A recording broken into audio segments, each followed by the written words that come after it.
बिस्मिल्लाहिर्रहमानिर्रहीम। शुरू अल्लाह के नाम से जो बहुत मेहरबान नहायत रहम वाला है। आज हम आपको बताएंगे सूरह हुजरात की आयत नंबर 9 से लेके 13 तक का तर्जुमा, जिसमें अल्लाह रब्बुल इज़्ज़त फरमाते हैं, और अगर मुसलमानों की दो जमातें आपस में लड़ पड़ें तो इनमें मेल मिलाप करा दिया करो। फिर अगर इन दोनों में से एक जमात दूसरी जमात पर ज़्यादती करे तो तुम सब इस गिरोह से जो ज़्यादती करता है लड़ो, यहाँ तक कि वो अल्लाह के हुक्म की तरफ लौट आए। अगर लौट आए तो फिर इंसाफ के साथ सुलह करा दो और अदल करो, बेशक अल्लाह ताला इंसाफ करने वालों से मोहब्बत करता है।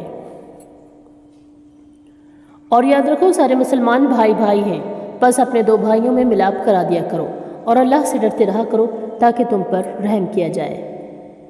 और ऐ ईमान वालों, मर्द दूसरे मर्दों का मजाक ना उड़ाएं। मुमकिन है कि ये उनसे बेहतर हों, और न ही औरतें दूसरी औरतों का मजाक उड़ाएं। मुमकिन है कि ये उनसे बेहतर हों। और आपस में एक दूसरे को ऐब ना लगाओ और न किसी को बुरे लक़ब दो। ईमान के बाद फिस्क बुरा नाम है, और जो तौबा ना करें वही लोग जालिम हैं। ऐ ईमान वालों, बहुत बदगुमानियों से बचो। यकीन मानो कि बाज़ बदगुमानियाँ गुनाह होती हैं। और भेद न टटोला करो, और न तुम में से कोई किसी की ग़ीबत करे। क्या तुम में से कोई भी अपने मुर्दा भाई का गोश्त खाना पसंद करता है? यकीनन तुमको इससे घिन आएगी। और अल्लाह ताला से डरते रहा करो, बेशक अल्लाह ताला तौबा कबूल करने वाला बहुत मेहरबान है। ऐ लोगों, याद रखो, हमने तुम सबको एक ही मर्द और एक ही औरत से पैदा किया है, और इसलिए कि तुम आपस में एक दूसरे को पहचानो। कुंबे कबीले बना दिए।